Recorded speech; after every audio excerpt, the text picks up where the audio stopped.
This is Bam Pow Comic Hour with your hosts, Andrew Glonner and Chris Ramos. And tonight we are covering Justice. Not the comic, not just Justice in general, but the comic book Justice. It is a Justice League story.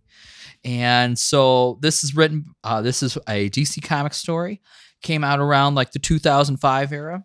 But it is by Jim Kruger and Alex Ross, with Doug Braithwaite helping with art as well. And we chose this story because it's kind of one of the unsung heroes of Alex Ross's like career, and also that it's not really a super popular like DC story, and we wanted to shed some light on it.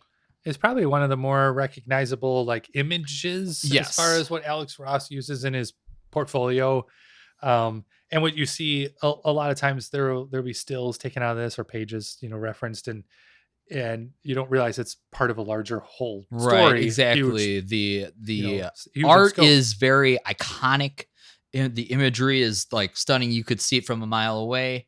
But what's the story behind it? What was the context? What were they using it for? What was the vision behind it? And that's what we're going to talk about tonight. And so the pitch for Justice was that they are the world's greatest heroes, but members of the fabled Justice League of America are about to learn they aren't the only one who can band together toward a common goal. The deadliest criminal masterminds of our time appear to be acting in concert with a surprising plan that seeks to achieve more good than the JLA ever could. But it's just the latest attempt at world domination. And our heroes strive to expose the truth to fight for justice. And so this creative team actually met at earlier in their career working on a Marvel project called Earth X. It was a very futuristic, dark world, apocalyptic, far-setting, out of continuity project that this creative team worked on together.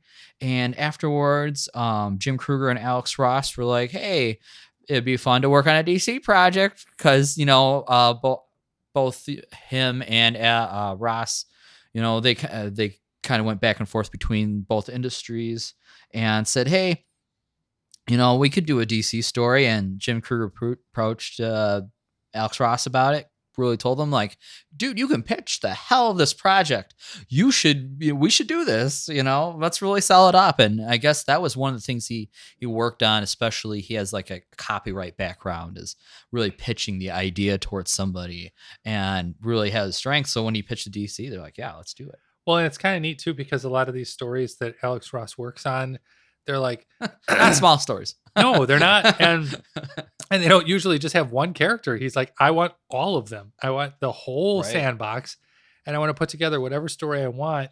And the really, really, really exciting part about Justice is that it does start out with the Trinity, and you see the JLA kind of doing their thing. And it's back to like, global destruction and, saving cities and saving people. But then it builds more characters and then more characters. And you see the scope is larger than originally started. There's more involved. And it's, before you know it, literally by the end of this, there's almost every character in the DC universe. Yes. It has something going on. Right. It's a Justice League story through and through, but it's really unique vision and really something that still holds up, I think, to this day. So yeah, we're going to jump into it. And so kind of what in the little blurb you talk about that has this vision. And so we open this story with Superman kind of, he's trying to catch a rock and everything. And he goes up into space and he comes back down. And all of a sudden, like the world, everything's collapsing around. It's just explosions all across the globe. And which is again, a JLA thing. A JLA thing. Like, right, yeah, absolutely. The whole but globe. It's literally, he can't save people fast enough. Yeah. He catches Lois on one of the buildings. He says, I'll get you, I'll save you, Lois. Hey, have we met before? Cool. This was before they got intimate. And he's like, well, I can't. And then all of a sudden she's like goes up on fire, and it's like, okay, now Superman's covered in fire. All right. Wonder Woman. He's like trying to call in the Justice League for help. she's off on a different planet. She's in Rome trying to hold up a building. All right. Hey, where's Flash at? Well, Flash is just, he's trying to like save his city. He successfully did, but there's like 2 fire tornadoes. Yeah. 2 or 3 fire tornadoes. He's like, trying to snuff out the fire. And the only he said it took me under a minute to save the city. He goes, but so many nobody lives survived. were lost, right? Yeah. It's just right. And so one by one, Martian Manhunter, he has a very harsh phobia for fire. Yes. So he's just a blob. He's helpless. He's Green Lantern.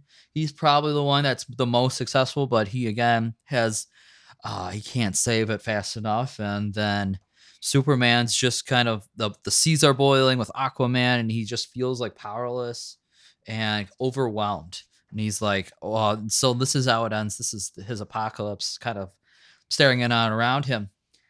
And then all of a sudden, people are starting to wake up like they had a vision of this happening. And it's because of the Justice League because they weren't saving the day as best they could, that it happened. Well, and when Superman wakes up after this total world destruction, he says, there's no one left to demand justice. Yeah. And that's, okay, so it's the name of the book, right? Yes. But it also, the theme runs through the book is that Superman, Batman, they all demand justice. Who's going to pay for this? So right. Like, everything that happens through the book, they're always saying, now whose fault is this? And it kind of resolves itself where you start learning that it isn't always just pointing the finger. It's like, this is a collective problem that needs to be fixed.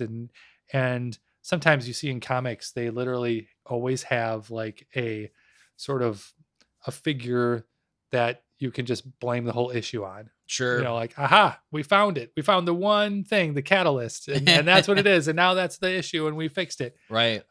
Which I really like the story premise throughout Justice here is that there isn't always just one issue that you can say, aha, now we've done it. Right.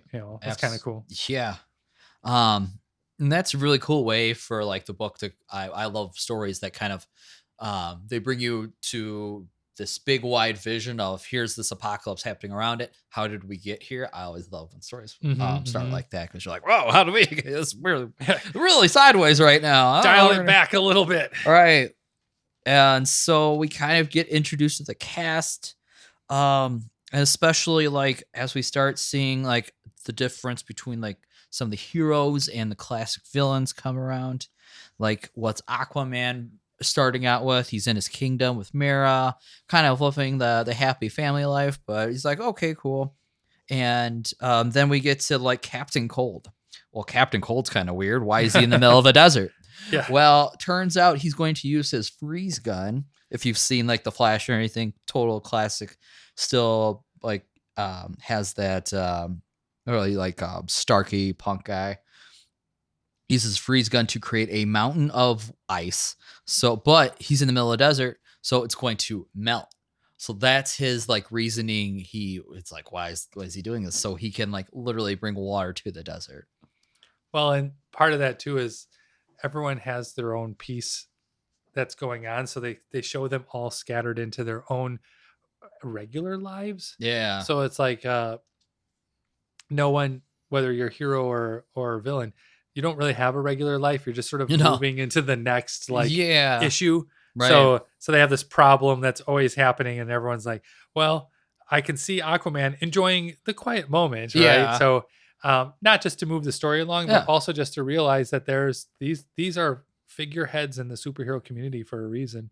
They're always having an issue going on. Yeah. So like Aquaman, he's checking out. There's this big like black oval like in the middle of his kingdom. He's like, oh, what's going on there? I don't know, the fish are kind of reacting a little weird. All right, go over there. Of course it's Black Manta. Okay. Classic Black Manta sneaks up on him and really turns his powers on him to the point where I believe it's like Black Manta controlling or seemingly controlling like the fish to turn against him. Mm-hmm. And Aquaman's like freaking out. He's like, oh, he's struggling. He's trying to like overcome that, and he can't. So he ends up like getting captured, and you're like, whoa, what kind of story are we reading right now? And like there's bad guys being good, the good guys are getting like really kicked in. Like, what's going on? And it's just a perfect time to kind of give a shout out to Alex Ross. I mean, he really sets the scene in each environment. The whole color scheme changes every time they go to a different character. The whole color scheme changes. It's really, Superman's always really bright and super colorful, and somehow he really gets across that you're underwater. Absolutely, and that's hard to do. It's just an amazing job. Yeah, everything's a little blurrier, everything's a little off, and the colors are kind of like all scattered. Right. Yeah. So Doug Braithwaite helped with like the pencils. Alex Ross does his coloring, and so they kind of collab on some art ideas, and it just shows off like that realistic imagery that he's known for. Absolutely, but it's almost even cranked up a little bit, like almost even more hyper, I would say, in this series. It's like, whoa, okay. Yeah, and then Lex Luthor, we kind of see him kind of creeping out of the shadows as one of the masterminds behind everything, and he's like, "Oh, we're starting to get everybody." I had those same like nightmarish visions as like everybody else had. And that's their commonality, is we have these nightmare visions. We're gonna do something about it. Yeah, the villains see it as has the visions. Now we're going to jump up a level, right? And immediately Luthor and Manta working together is right. like, oh, that's an issue. Something's going on. Anytime Luthor shows up with another villain, you're like, master plan. Right. Yes. And so you're like, okay, the stakes are getting higher.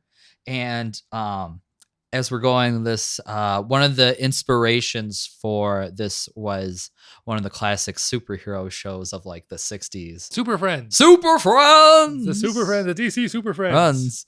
And so just kind of that, but also this is like what if it was dark at the same time? Well, and it's all the cliche characters from the Super Friends too. I mean, that was them. Yeah, absolutely. It's almost the same cast. It's a little bit here and there added to it, but really it kind of brings you, if you remember like seeing that as a kid or maybe as an adult and you just look back on it, seen some clips of it, totally inspired by that show, just in a different setting. And so we're kind of going through all these different characters. I mean, we got everything from the Riddler, and he's not even fighting Batman right away. Yeah. I mean, he does, but it's like, okay, he kind of gets away, gets locked up, but then he's kind of, what was it? Oh, he was rescued from Luthor. Yeah, rescued by him, and he's from this cage, and there's just so much going on. You see the red tornado. He's up in space. Oh, something funny's happening here. I guess going back to the art, like when we're seeing Batman fight in the streets of Gotham, that's really cool. Yeah, I mean, again, it shows Superman floating above the earth, and he's bright, and the sun is right on him, and he's just sort of soaking in the sun and looking down on Earth. And then it gets back, super ground level. So you're going like from outer space Superman looking at the entire Earth all at once, and then we shoot all the way down to street level Batman. And that's why a lot of people really do like Batman, because he doesn't have powers, of course, but at the same time, he's almost like down the street from where you are. Right. So he's super relatable in that aspect, that he could be in any big city in America or across the world, and he's still that accessible in a way as far as readers go. But Superman sometimes just floating above the earth, you're like, okay, yep, that's who he is. That's his thing. And that's why a lot of people don't connect with Superman as much, because they just feel like, well, right, that's what literally do whatever he wants. That's what took me so long to get into him. I'm like, you're like, well, now what else is what he gonna do? Right. But yeah, red tornadoes in their watchtower up in space, and everyone realizes that something's going on, but they can't quite put their finger on it. And I think what's the moral of these first few issues is that the villains move faster than the heroes. Yeah. And I think that's sort of a hero's journey kind of thing too. Right. Like the villains immediately just jump to the 10th degree. Right. And the heroes are like, let's think about this. Right. Yeah. They're always one step ahead. And literally that's one of their mottos, is they're always staying one step ahead of the Justice League. And, Flash arrives to where Captain Cole is out in the Sahara, and he's like, hey, there's like greenery and a whole like oasis going on. This wasn't here. Oh yeah, this guy with a cold gun came and just brought us some water. We're like, okay. Poison Ivy, she comes also to one of the similar locations, and she grows like fruit in places that are really barren and starving. And you're like, why are these heroes, or why are these villains acting like heroes? Yeah. And why are they doing things that actually in your mind make sense? All right. That's very out of character for them. You're like, that's very helpful. Thank you. Right. Absolutely. And so even the world's greatest detective is kind of stumped at this point. He's like, I don't know what's going on. And then all of a sudden they find out, Aquaman's missing. And they're like, where has he been? And we don't know exactly at the beginning, like who kidnapped him. But man, like they're really like examining him. And that was, you learn about some different stuff about Aquaman that you've never known before. Can he grow back limbs? He might be able to. Or parts of himself. Yes. It's funny you mentioned that too, because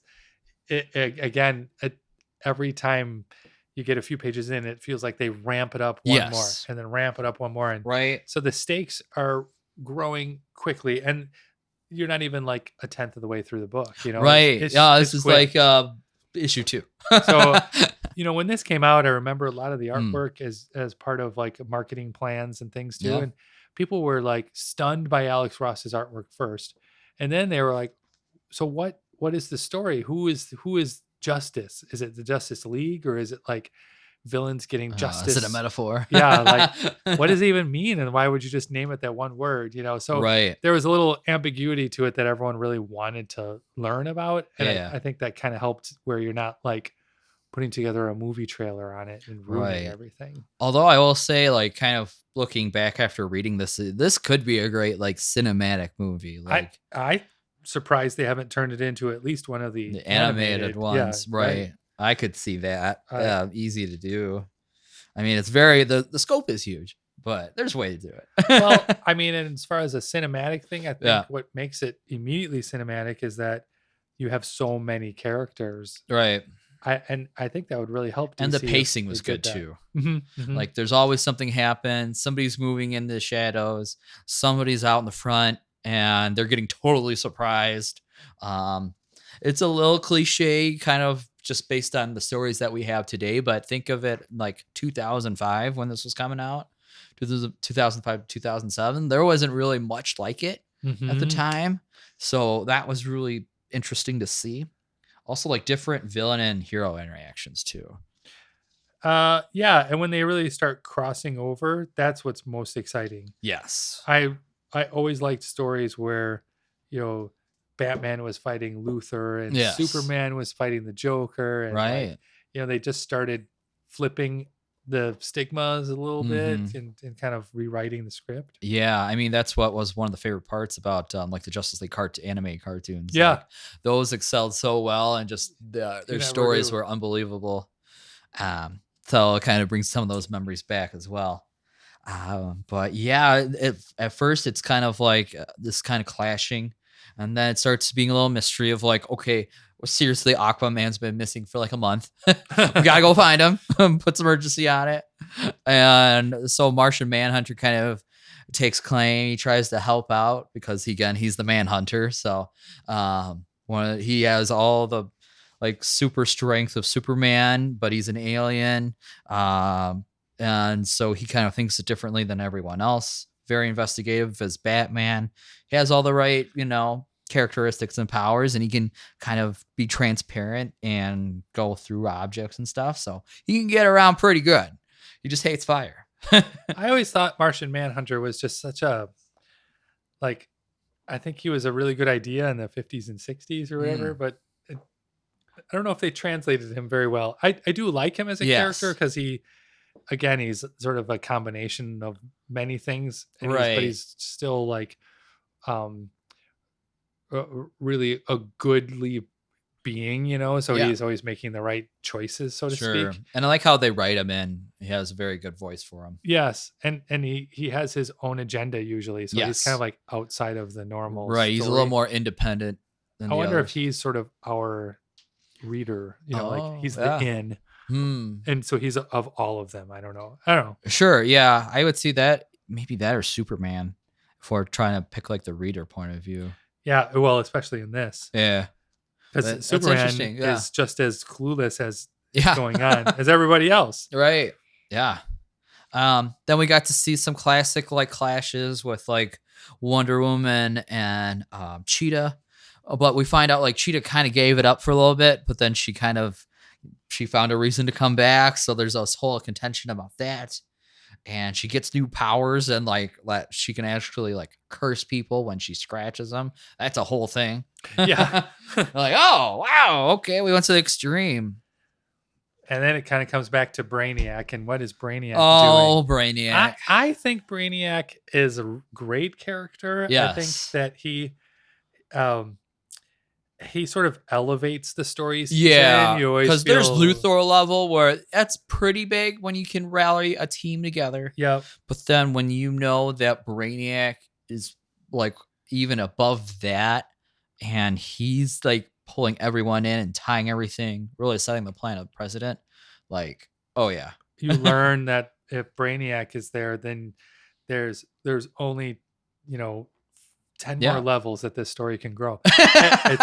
It's like right. He adds so much dimension to the stories, and it's cool that he's still a relevant character. I mean, I know we kind of just said that all of these are, I mean, legacy characters, all of them. And it's cool that they can write it a little fresh. Right. Like Gorilla Grodd, he's an ape that has telekinetic superpowers. He's one of the evil apes of the kingdom there. Don't ask. But it's a whole thing. He's a really good character. Really good villain. He's a Flash villain mostly. But him getting pitted against Martian Manhunter and the two telekinetics like fighting each other, that was a different great way to spin that of just how would they fight like that.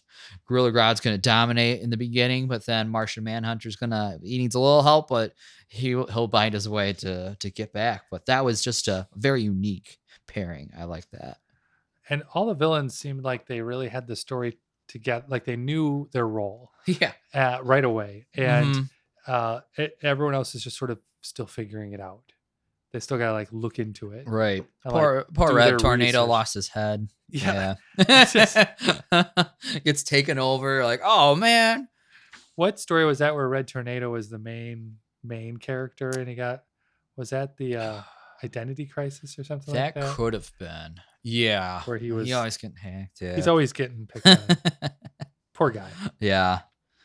Absolutely, yeah. There's like this iconic like side-by-side panel that says, "Hello world, I think it's time we made a statement about the ways we're trying to make life better for the common man." And it shows like the villains just being like glorying and their moment of triumph. That they're all starting to hold hands together. Yeah, and you're like, oh, that's bad. Something's going on. Someone's bringing them together for a reason. Right, and they make this whole like global like proclamation. And so you're like, oh, okay. It's kind of different villains pairing up against it. It's like there's a set of villains that they kind of help promote it, kind of saying, hey, we're going to be better than your Justice League. And then there's half the villains that are like knocking out heroes, like assassinating them, kind of trying to put them out of commission, take them out of the picture. So that was interesting how we tackled that problem. Well, and like Luthor's announcement to the world, I was trying to find the spot where, so Luthor says, you can still call us villains. We're not going to apologize for what we did. Right. But what we're going to do is stand up and, yes, the Justice League will save you. They'll save you from the giant starfish, which is kind of cool. Yeah, bring back the Starro. But they said, but they save us only to send us back to our old lives, back to paying bills, back to our useless jobs, back to our suffering. So they're saying we're going to create a totally different world. And yes, we're still villains, but you're not going to return back to the normal status quo. We're going to try to flip the script. Jim Kruger's trying to make it the ethical dilemma. Yes. What would you rather be? What brand of justice do you want? Who do you want to oversee you? Right. And, are the Justice League just holding back change? And, are they holding back progression? And that's their argument, is that the villains might not be the best choice, but they're at least allowing evolution, I guess. Right, absolutely. Like they single-handedly took care of disease. They took care of took care of like water, food, clean air, energy, and there was one character like putting like new bionic limbs on people and taking care of like long-term illnesses and really like. And then they ask, "Oh, what do you want in return?" Just tell people what I did. Yeah, They want the credit for it and to like rub it in the heroes' faces. And you're like, whoa, okay, that's different. All right. And so that's what they kind of pride themselves on, like the first like 5 issues of just really making a name for themselves, really dominating the thinking of the public, and really trying to take these heroes out of the picture before they can react fast enough. and they're doing a great job. Yeah, scary. They're doing a great job. What was some of the other surprises for this book for you? I think the neat part too is when you start sort of realizing if you're able to put together the general plot. Yeah. Like you start seeing like, aha. I always try. I almost read these types of stories where the villains are, have a master plan. I always try to read them as like a mystery novel, mystery I show. agree. Like, all right, I'm gonna figure this out first. Like I'm gonna look at the common threads and see if I can solve this. Right. Sure. I just think this type of format. So Andrew's reading it in the absolute format, the big hardcover, oversized. Yes, the way to do it. And I read it digitally, and there's pluses and minuses to both of them. I think the major plus to having the physical book, which is what I would 100%. You'll do reread it. The physical is that you kind of get that feeling of you can go back and look at the thing, or you can go, as you're reading forward, you're like, oh wait, where did that start? And you can just easily jump back. Where digitally, it's just hard to jump to a specific spot because you're kind of like scrolling and scrolling, and you're not really seeing the artwork for its intended purpose. The oversized pages are really good for that. But yeah, I think that the story started to come together as a cohesive, like, aha moment, like a quarter of the way through, maybe halfway through. So I was thinking about it, like when the individual issues were coming out. Sure. I wonder if the first 2 people are like, what's going on? And then it started playing out, right? So that'd be interesting. It was I think it was risky just to have it as a what the heck's happening? Right. It would sell better probably as the collected edition versus like the singles. Where you feel like I'm getting through this, I'm gonna read through it. Right. I do think that the story, hits a good peak like in the middle. Yes. And then near the end, but not the total end. So like 90% of the way through, I would say it just gets kind of muddy and like you don't know. I kind of got a little lost. I was like, I don't know what's going on. Sure. Right now. And that might have helped like as a collected edition, kind of piecing it together or looking back, or you can dial it back a little and then kind of come back into it. Right. Instead of just pushing through and saying, I think I just read, 10 pages of like, what is going on?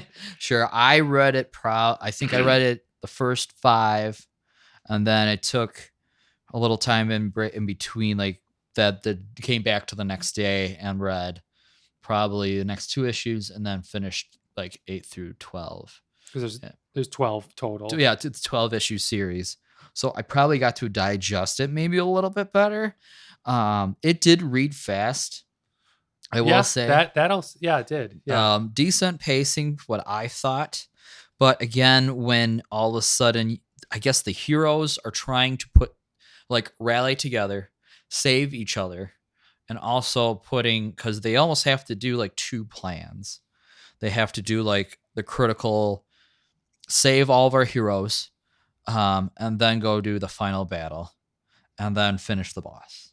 Mm-hmm. So breaking that apart by issues and rallying together while seeing what the villain's reaction stuff, I could see, since the scope is so big, that it might be harder to follow. Well, and sometimes the artwork on the panels, I'm just kind of scrolling a few here. It's showing 2 or 3 scenes Yes. from 2 or 3 different Oh, characters across 2 or 3 different environments, and you only literally have like 1/3 of the panel to show what's happening. Sure. Or And like the switch between characters. I could yes, see. and that could, the especially in artwork is digital. great. It holds up Right. awesome, but at the same time, you kind of wanted more. Mhm. So while they're using a lot of characters, which is fun, I think they're also kind of like creating a little bit of a chaos. So you just got to keep your mindset on that. Sure, absolutely. It's a lot going on, is I think is what it is. Absolutely. And there's pros and cons to it. And I think that's what it's interesting and challenging about this read, or just seeing what, how comics have evolved since then. I'm sure, looking back, probably the scripts weren't A+, but at the same time, getting everybody on the same page and presenting it, I think it was really cool for what they were trying to accomplish. I mean, the goals that they had, bringing all the cast in, even bringing like some really unsung heroes like the Doom Patrol in it for a few scenes. Like they have special knowledge that not all the other characters had. They brought in the Teen Titans for a minute. Yeah. You're like, oh, hey, they're here too, because all the sidekicks, when the villains start going after their loved ones, they're like, oh, how did they find out about that? That's a whole thing. I love the fight scenes too. There's one where Superman's getting just wailed on. Oh, by Parasite and Bizarro. Yeah, and Metallo, I think, was in that too. Maybe not that one. Not yet. Yeah. But he's just Parasite. I never read. I've never seen him before. Looked into him. Yeah. I've never read anything from that had his villain in there. So I was like, who's this guy that's like taking everyone's powers and trying to deplete them? Yeah, and he's can like spar with Metallo. Superman. He's super. super powerful. Yeah. But I just like the one part where Superman's kind of getting beat down and he like touches his belt. He pushes his yellow belt circle, and then Flash gets this warning like Superman is right. So Flash is like, I'm on my way. So I was for real, do it this time. Yeah. Like of all the people that he could call when he's really, really getting beat down, is like, I need Flash here like now. No, yeah, for real. Well, that's perfect. Yeah, and it was really cool to see like Bizarro, Superman's like twisted clone. Yes. Team up with like Solomon Grundy. Yeah. And just wail on Superman. You're like, oh, okay, this is one of those like mashups that you've always wanted to see happen, but they finally like made it happen on the page. That was really cool to see.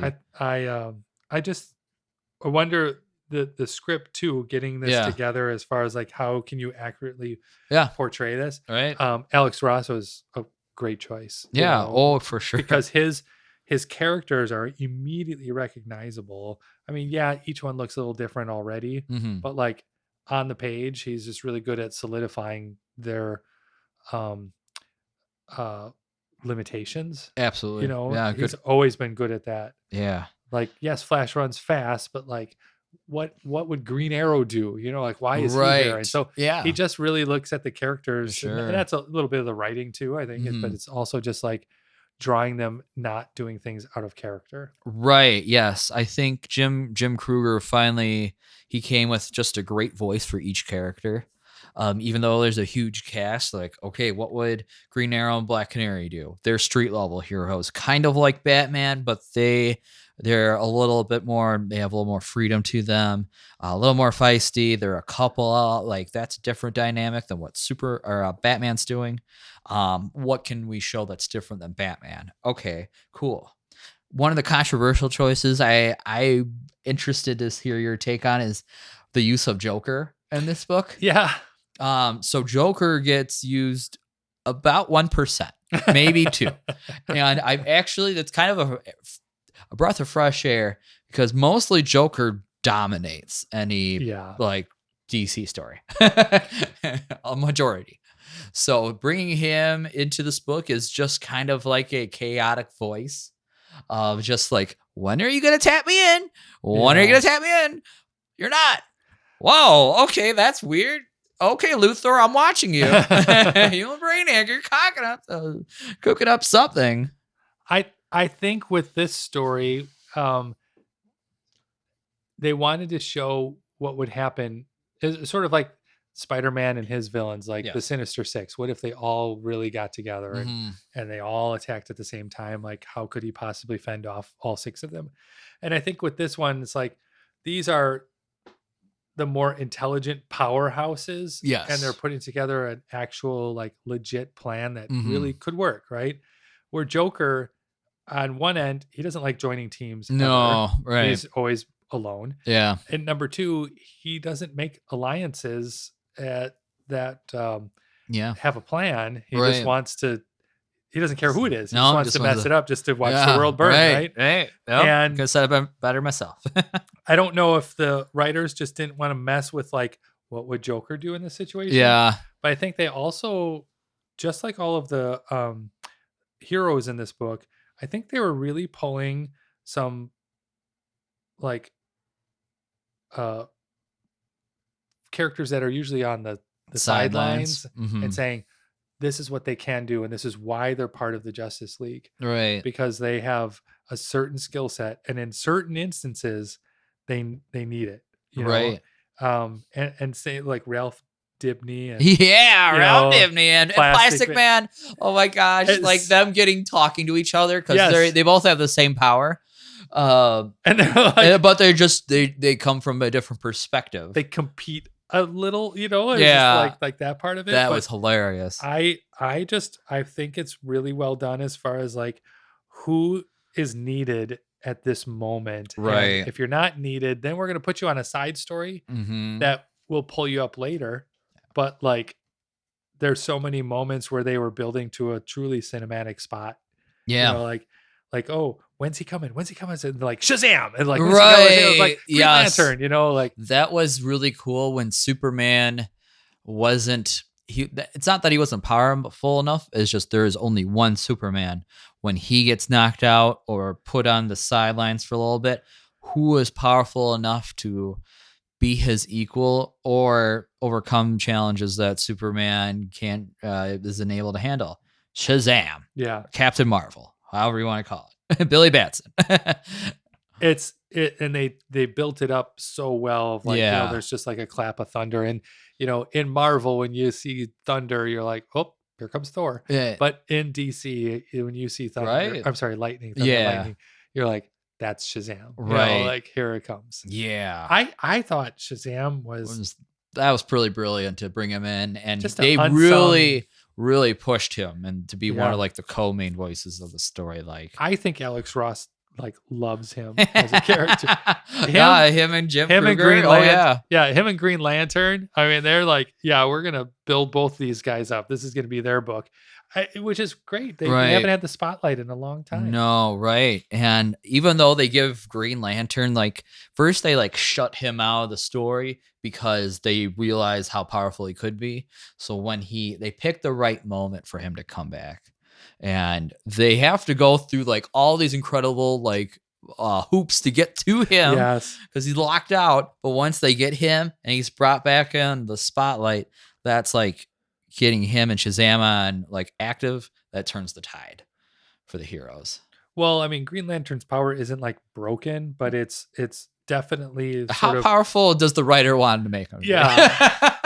It's also like, how essentially he's kind of the Deus Ex Machina, Yeah, it's like the story is kind of getting a stalemate. Okay, now whatever you can think of, we're gonna make it happen, right? And just bring the sort of all power into it, right? Because, like, magic, there was like a couple of magic characters, and they say, well, we could use magic, and people are like, really?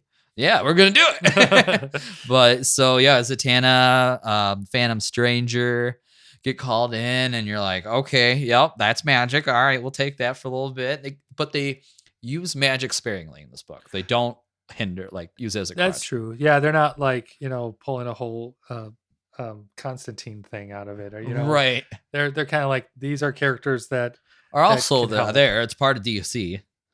It just kind of helps the plot line keep going, helps everything get going. Arthur gets big mad when they finally get him back. He's like, they screwed my family. And he goes on, like, a whole revenge plotline. It's very cool.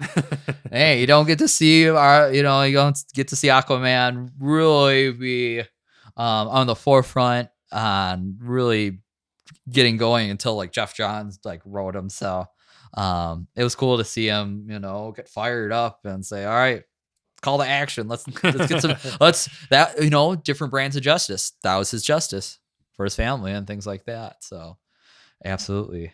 I was seeing all these characters getting drawn, like Titans and everything. The Marvel family was getting drawn in, and just seeing how each of these characters worked with each other. So well, and we kind of talked a little bit before the show here, but every character, as many as they were introducing, had like one moment. Yes. I mean, some had a lot, but they all had one time to show their true power. Like Green Arrow had that one moment where he was, it's like the shot of a lifetime. There's just like there's a lot of like moments that that are just really good payoffs. So when you're reading in stories like this, I will say, you could say when they do get to the payoffs at the end of the story, like they nail those moments. Yeah, and just always have that in your mind that when you're reading a comic, there's usually an overarching story that they're trying to, I think, tug at your heartstrings or have you understand. Right. But they also have to kind of do the characters justice, so to speak. Of like, this is who they are. Right. Absolutely. And like Wonder Woman, like this is how far she's willing to go. Yes. Absolutely. Green Lantern, this is how big his mind can imagine his willpower. This is his willpower. It's endless. Think about like what creative thing that Red Tornado could do to overcome this. Wonder Woman, she's kind of the one in the story that kind of just holds it together because she knows that Superman's going through a lot, Batman's going through a lot right now. She's kind of she's the backbone of the team right now. Kind of like really wears her down to the point where she can't, but she holds the team together for as long as she can.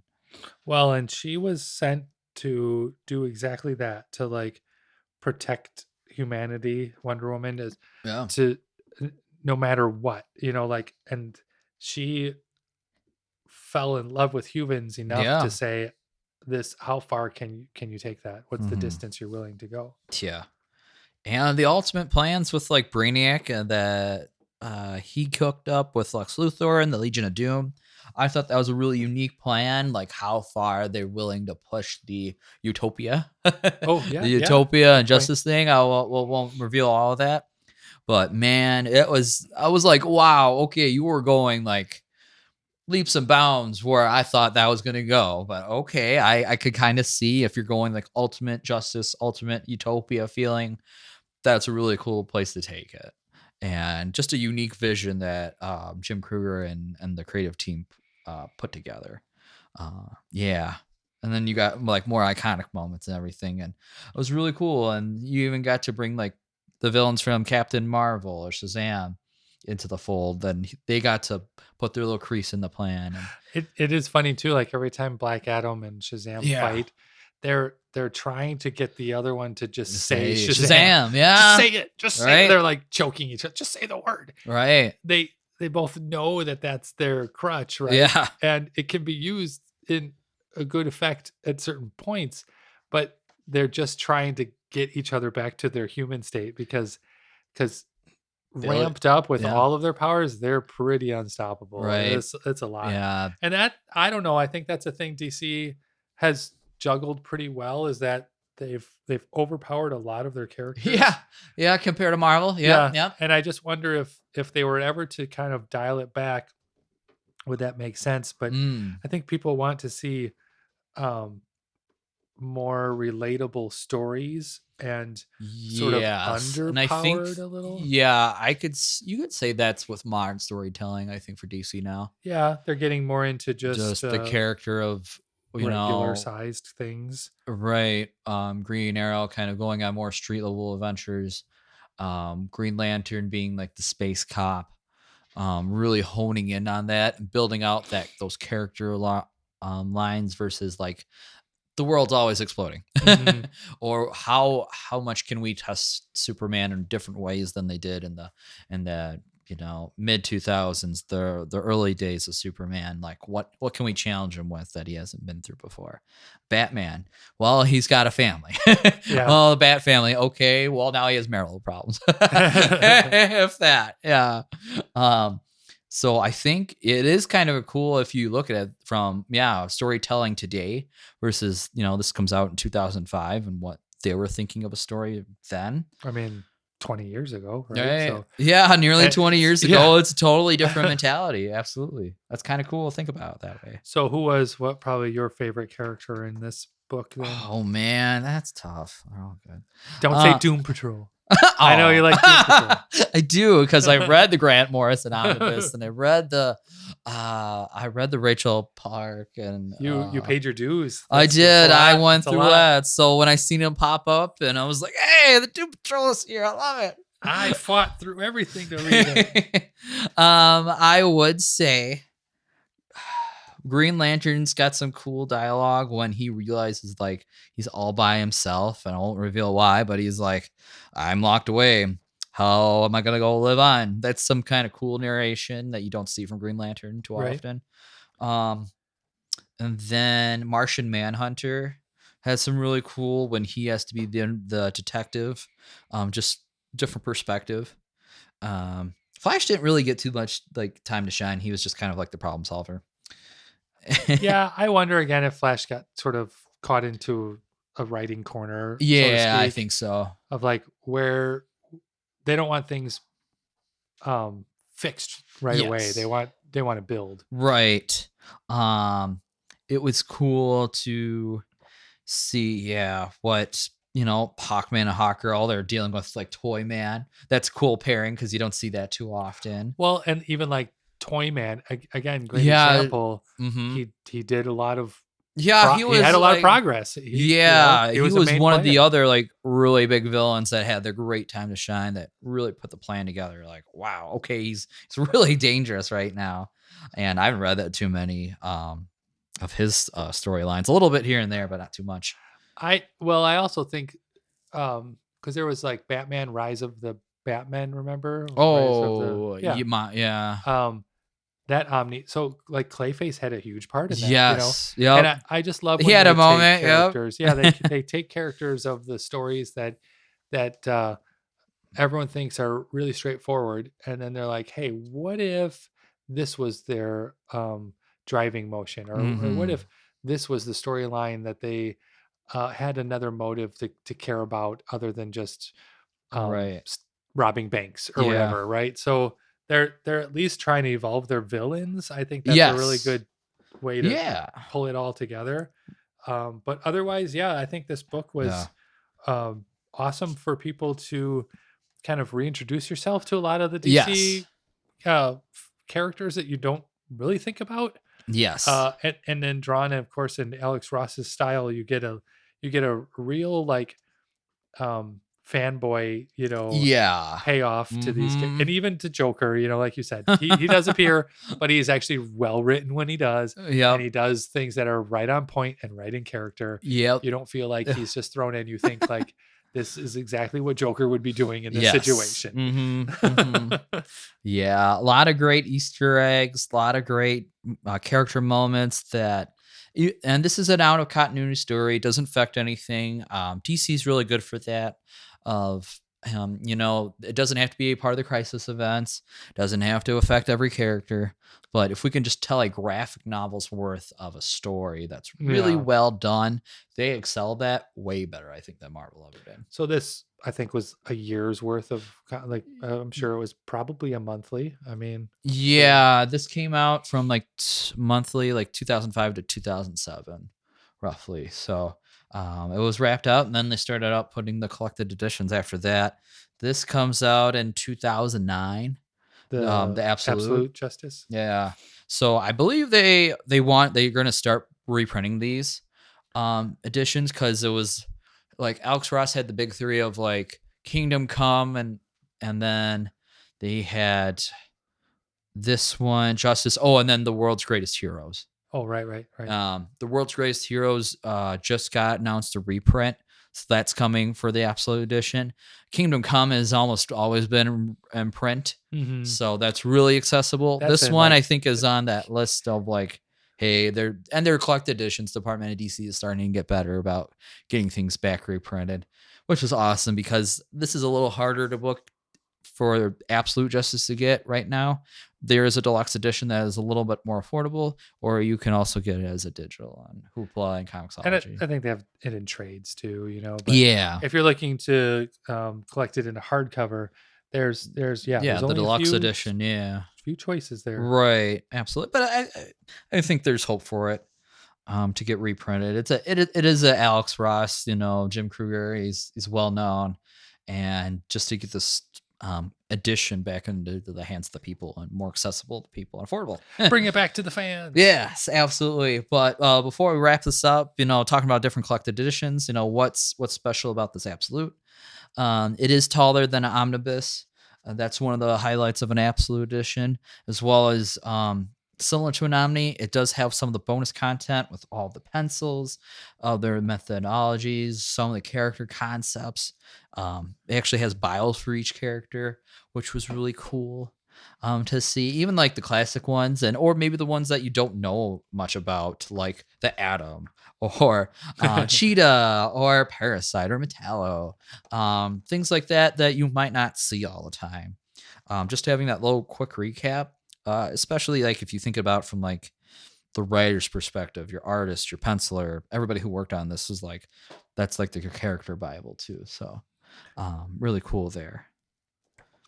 Like having all the pencils. Yeah. In the back is really sweet. Yeah.